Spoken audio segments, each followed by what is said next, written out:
అమ్మా, నువ్వు చెప్పింది నాకు అర్థమవుతోంది. నేను అబద్ధం చెప్పాను, కానీ ఎవరిని మోసం చేయలేదు. 1000 అబద్ధాలాడైనా ఒక పెళ్లి జరిపించాలి అని అంటారు. అలాగే పెళ్ళైనా ఒక జంటని కలపడానికి ఎన్ని వేషాలైనా వెయ్యొచ్చు. నాన్న నమ్మిన ఒక అబద్ధాన్ని అబద్ధమని నిరూపించడానికే ఈ రుక్మిణి అవతారం ఎత్తాను. ఇది సరిపోదు అంటే ఇంకో అవతారం ఎత్తడానికి కూడా నేను వెనుకాడనమ్మా. నాకు తెలుసమ్మా, నాన్నకి నా గురించి నిజం తెలిసిన రోజు ఎలా రియాక్ట్ అవుతారు అని. అదే మాదిరిగా నువ్వు ఏ తప్పు చెయ్యలేదని నాన్నకి తెలిసిన రోజు నాన్న అంతకన్నా ఎక్కువ బాధపడతారు. తనలో తానే అంతర్యుద్ధం చేస్తారు. అప్పుడు నాన్న నన్ను శిక్షించడం కాదమ్మా, సన్మానిస్తారు. ఆ నమ్మకం నాకుంది.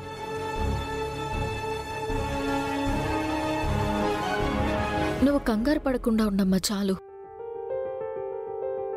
అమ్మాయి గారు చెప్పిన దాన్ని బట్టి చూస్తే అది కూడా నిజమే అనిపిస్తుంది అమ్మగారు.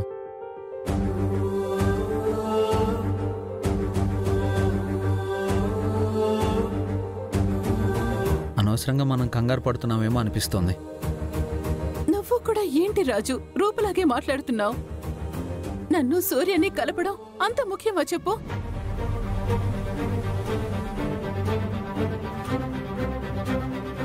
నా జీవితం ఎలాగో ముగిసిపోతోంది.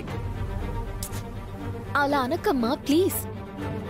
నీ జీవితం ఇలా ముగిసిపోవడం నాకిష్టం లేదు. అవునమ్మగారు, నాకు కూడా ఇష్టం లేదు. ముందు పంతులు గారి జాతకం చూసి ఏం చెప్తారో చూద్దాం. ఆ తర్వాత రాఘవ్ ఎక్కడున్నాడో వెతుకుదాం. రాఘవ్ మనకెంతో దూరంలో ఉండడమ్మగారు, దగ్గరలోనే ఉంటాడు, తొందరలోనే దొరుకుతాడు. అప్పటి వరకు మీరు మీ పనుల్లో నిమగ్నమై ఉండండి. ఈ విషయం గురించి వదిలేయండి. అది కాదు రాజు. అమ్మా, వదిలేయమని చెప్పాను కదా. నువ్వు ఆ పేదల ఇళ్ల పట్టాల సంగతి చూడమ్మా. మేము రాఘవ సంగతి చూసుకుంటాము. ఈసారి మాత్రం రాఘవ మిస్ అవడమ్మగారు.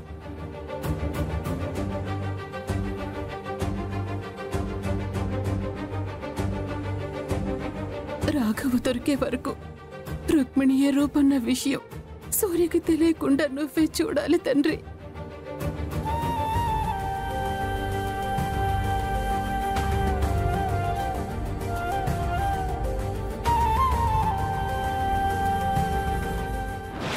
మమ్మీ, రూప భలే ఇరుక్కుంది మమ్మీ.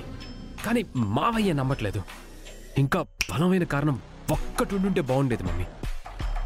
దొరుకుతాయి దీపక్, ఇంకా బలమైన కారణాలు దొరుకుతాయి. కానీ రూప బతికే ఉంది అన్న నిజం మీ మామయ్యకి తెలిస్తే పరిస్థితి ఎలా ఉంటుందో రూపకి, రూప గ్యాంగ్కి అర్థమైంది. కాబట్టి ఎలాంటి పరిస్థితులు ఎదురైనా రూప నిజం ఒప్పుకోదు. కాబట్టి అసలైన ఆట ఇప్పుడు ఆడదాం. ఏంటి మమ్మీ ఆట? చెప్తాను దీపక్. మనం ఆడే ఆటకి రూప తనే రూప అనే విషయం చెప్పేయాలి అనుకోవాలి, కానీ చెప్పకూడదు. అదెలా కుదురుతుంది మమ్మీ? నిజం చెప్పకుండా లాక్ చేసేసాం కదా దీపక్. కాబట్టి నిజం చెప్పాలి అనుకుంటుంది గాని చెప్పలేదు. మనం ఆ రూప గురించి ఆలోచిస్తుంటే వాళ్ళ రాఘవ గురించి ఆలోచిస్తున్నారు. వాళ్ళకి రాఘవ దొరికితే రూప గురించి నిజం తెలిసినా ఎలాంటి ప్రయోజనం ఉండదు. కానీ మన ప్రాణాలకి మాత్రం గ్యారంటీ ఉండదు దీపక్. రాఘవ దొరికే ఛాన్సే లేదు మమ్మీ. వాళ్ళ ఆలోచనలు రాఘవ మీద పోనంత వరకు మనం ఈ గేమ్ ఆడాలి. ఆడదాం. నేనాడబోయే ఆటలో అందరికీ చెక్ పెడతాను.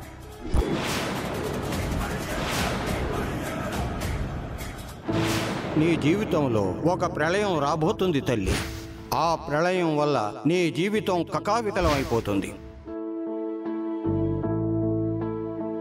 రూప జాతకం లాగే రుక్మిణి జాతకం కూడా ఉంటే ఏం చేయాలి? రూపకెదురైనట్టే రుక్మిణికి కూడా ప్రమాదం ఎదురైతే ఎలా కాపాడుకోవాలి? పూజలు చేసినా యజ్ఞాలు చేసినా రూపని నేను కాపాడుకోలేకపోయాను. ఇప్పుడు రుక్మిణిని కాపాడుకోలేకపోతే నేనుండి ప్రయోజనం ఏంటి? లేదు, రుక్మిణిని ఎలాగైనా కాపాడుకుంటాను.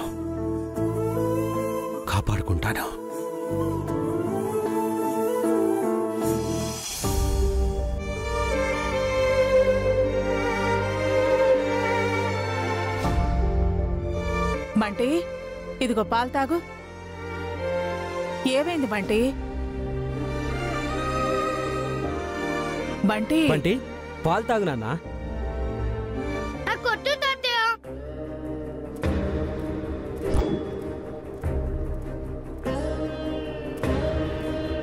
ఏమైంది నాన్న?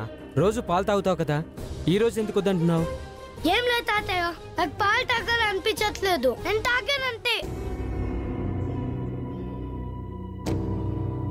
ఎందుకు బంటి ఇలా చేస్తున్నావు? నువ్వు పాలు తాగడానికి అందరూ వచ్చి నేను బతిమలాడాలా? నువ్వు ఆగు రాజు. పాలు తాగకపోతే ఏమైంది? ఇప్పుడు తాగకపోతే ఇంకాసేపు ఆగి తాగుతాడు. అయినా బంటిని అందరూ బతిమలాడాలని బంటి ఏవైనా చెప్పాడా?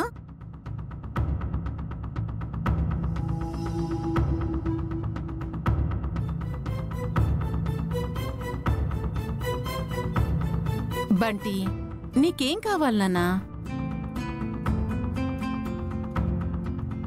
చెప్పు బంటి. ఏమైంది? పాలు తాగమంటే తాగటం లేదు బావగారు. చాలాసేపటి నుండి ఇలాగే కూర్చున్నాడు. బంటి, ఏమైంది నాన్న? ఎందుకు అలా ఉన్నావు? కొత్త బొమ్మలు ఏమన్నా కావాలా? పాత బొమ్మలతో ఆడుకుని బోర్ కొట్టేసిందా? చెప్పు, నీకేం కావాలో చెప్పు. అడగతా ఉండాడు కదా బంటి, నీకెట్లాంటి బొమ్మలు కావాలనో చెప్తే తాత తెప్పిస్తాడు. చెప్పు. నాకు అసలు బొమ్మలు వద్దు తాతయ్య.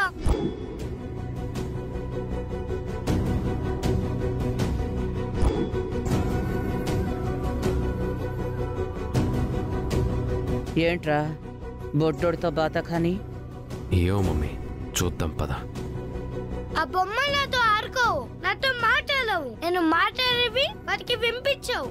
అలాంటప్పుడు వాటితో నేను ఎలా ఆడుకోవాలి తాతయ్య?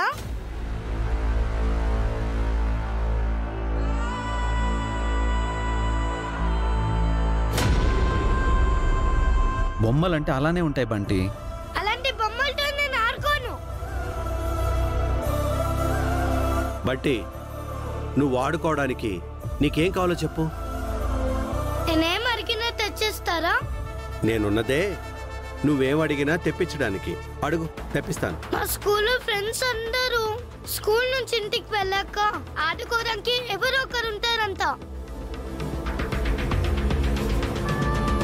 కలిసి కథలు చెప్పుకుంటారంట, ఫైట్ చేసుకుంటారంట, ఇంకా చాలా చెప్పాలి తాతయ్య.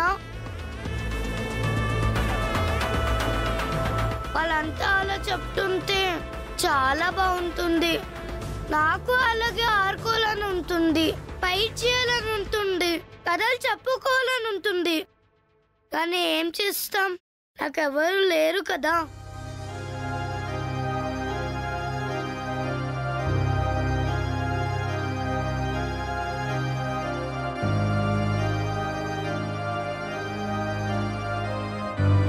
మీరేమో మీ పనుల్లో బిజీ, అమ్మ నాన్న వాళ్ళ పనుల్లో బిజీ. ఇక్కడ అందరూ ఎవరి పనిలో వాళ్ళు బిజీగా ఉంటున్నారు తాతయ్య. నాతో ఆడుకోవడానికి ఎవరూ లేరు, నాకు కథలు చెప్పడానికి ఎవరూ లేరు, కనీసం నాతో మాట్లాడడానికి కూడా ఎవరూ లేరు తాతయ్య.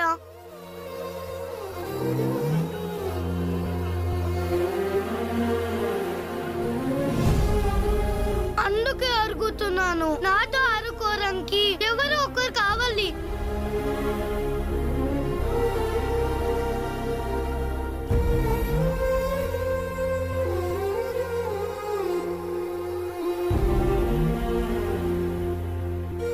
ఇప్పుడు నీకు సడన్ గా వాళ్ళని ఎక్కడి నుంచి తీసుకురావాలి బంటి?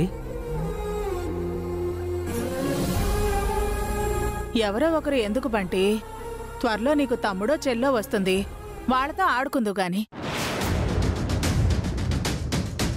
తమ్ముడు చెల్లియా? భలే భలే భలే. తాతయ్య, నాకు తమ్ముడు కానీ చెల్లి కానీ కావాలి.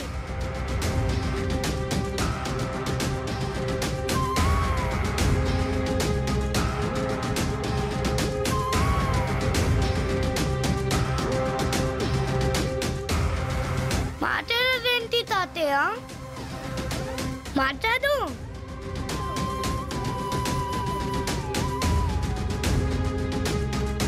నాన్న బంటి, నువ్వు చెప్పిన దాని గురించి నేను తాతయ్యతో మాట్లాడతాను, నువ్వెళ్ళు. లేదు, నాకు చెల్లు తమ్ముడు వస్తేనే నేను వెళ్తాను. నేను చెప్తాను, నువ్వెళ్ళు. నిజంగా వస్తారా? నిజంగానే వస్తారు, నువ్వెళ్ళు. నాకు చెల్లు తమ్ముడు వస్తారు.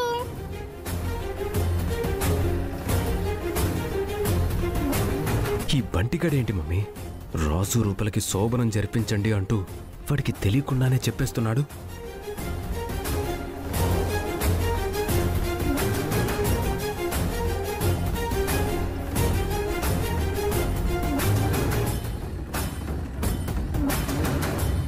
ఏం ఆలోచిస్తున్నావన్నయ్యా?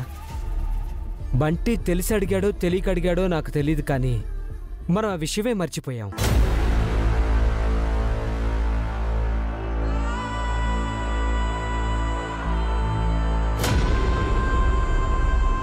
రాజుకి రుక్మిణికి పెళ్ళైతే చేశాం, కానీ వాళ్ళకి జరగాల్సిన కార్యక్రమాల గురించి మనం ఆలోచించనే లేదు. ఏంటన్నయ్య ఇంకా ఆలోచిస్తున్నారు? పంతులు గారితో మాట్లాడి తొలిరేయికి ముహూర్తం పెట్టిద్దాం.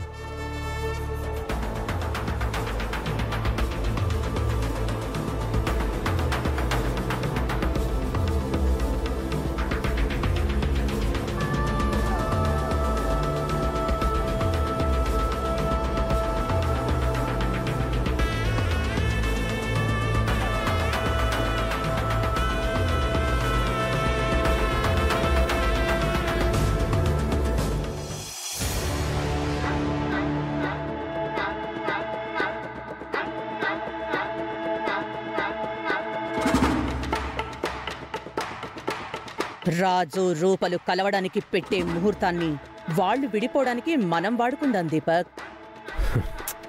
ఏంటో మమ్మీ, ఈ మధ్య మనం పెట్టే ముహూర్తాలన్నీ ఫెయిల్ అవుతూనే ఉన్నాయి. వాళ్ళని విడదీస్తామనే నమ్మకం నాకు లేదు.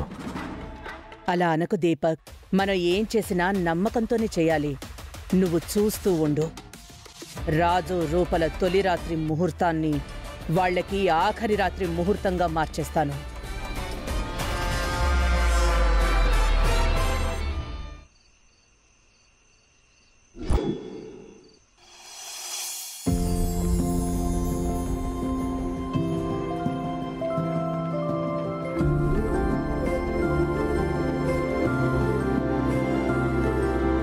రాజుకి రూపంటే ప్రాణం.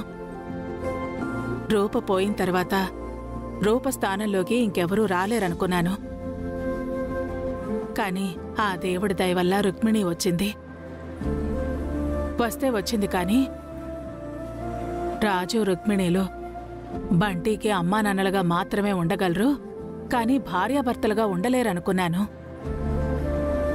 ఈసారి బంటి వల్ల ఆ ముచ్చట కూడా తీరిపోతోంది. నాకు చాలా సంతోషంగా ఉంది మందారం. ఎవరిని ఎప్పుడు కలపాలో ఆ దేవుడికి తెలుసు కదమ్మగారు.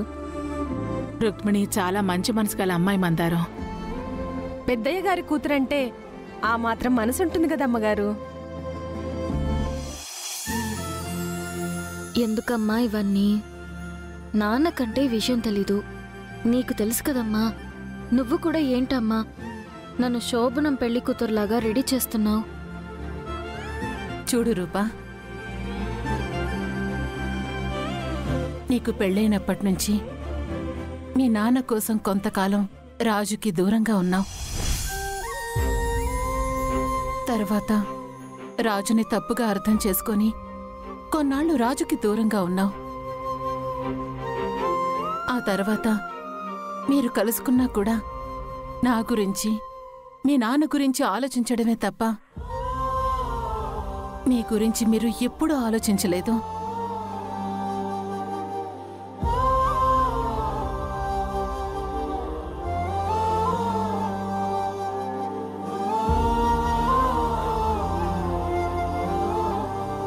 కనీసం ఇప్పుడైనా మీ గురించి మీరు ఆలోచించండి రూపా. మీ మధ్యలో భార్యాభర్తలన్నట్టు అన్యోన్యత లేదు. భార్యాభర్తల మధ్య ఉండాల్సిన గిల్లి కచాలు లేవు. ఓ సరదా లేదు, సంతోషం లేదు. ఇకనైనా మీరు హ్యాపీగా ఉండండి రూపా.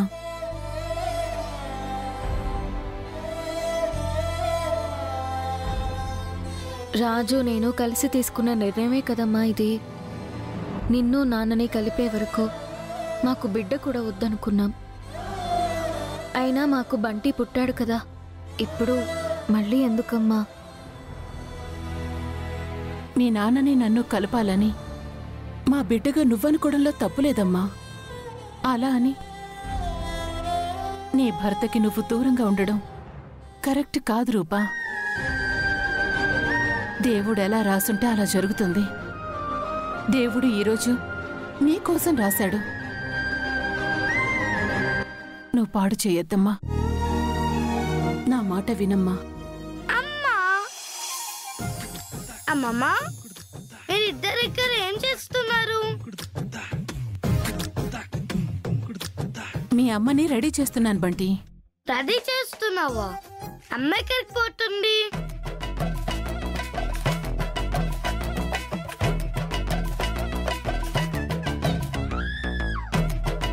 చెప్పమ్మా, ఎక్కడికి పోతున్నావు?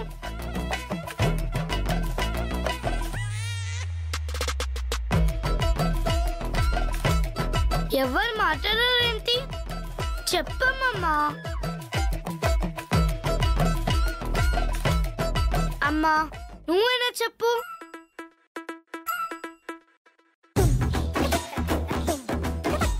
ఎక్కడికైనా వెళ్తున్నారా? నీకు తర్వాత చెప్తానులే కానీ మీ నాన్న రెడీ అయ్యాడో లేదో కనుక్కో. వెళ్ళు. అయితే నాన్న కూడా వెళ్తున్నారా? అయితే నాన్ననే అడుగుతాను. అయ్యో,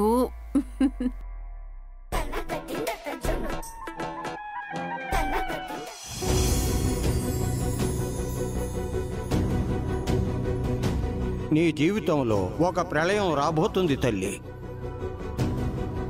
ఆ ప్రళయం వల్ల నీ జీవితం కకావికలం అయిపోతుంది. ఆ స్వామీజీ ఏమో అమ్మాయి గారి జీవితం ప్రమాదంలో పడుతుందని చెప్పారు. దినదిన ఖండంలా మారుతుంది అని చెప్పారు. ఎప్పుడు ఏ ప్రమాదం వస్తుందోనని భయపడకుండా ఇలా రెడీ అవ్వడం ఏంటో ఏమీ అర్థం కావడం లేదు. అసలు అమ్మాయి గారికి ఎదురు కాబోయే ప్రమాదం ఏమై ఉంటుంది? అమ్మాయి గారికి ఎదురయ్యే ప్రమాదం ఏదైనా సరే నన్ను దాటి వెళ్ళాలి.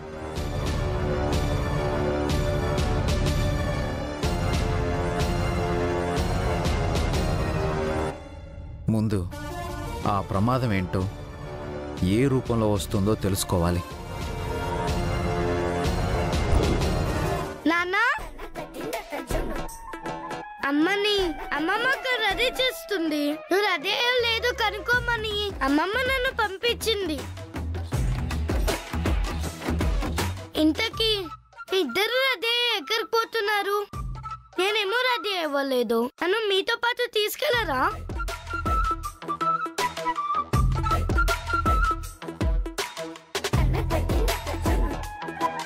బంటి, నేను నిన్ను బయటికి తీసుకెళ్తానన్నా, ఓకేనా? సరే తాతయ్య. రాజు, ముహూర్తం టైం అవుతుంది, నువ్వు వెళ్ళు. మనం వెళ్దాం పద.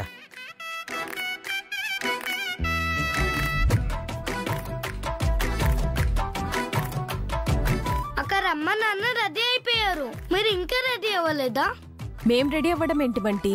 మీ అమ్మా నాన్నల కోసం రూమ్ ని రెడీ చేస్తున్నాం. రూమ్ ఎందుకు రెడీ చేస్తున్నారు?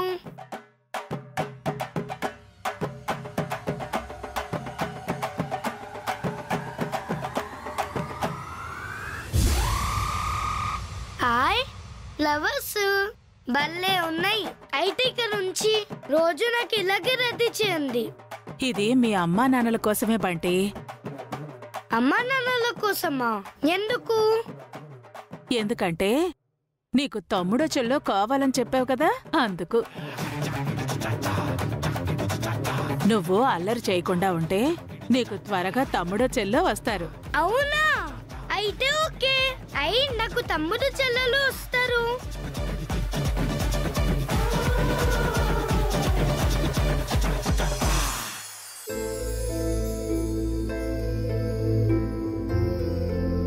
అమ్మ రుక్మిణి, నీతో కొంచెం మాట్లాడాలి.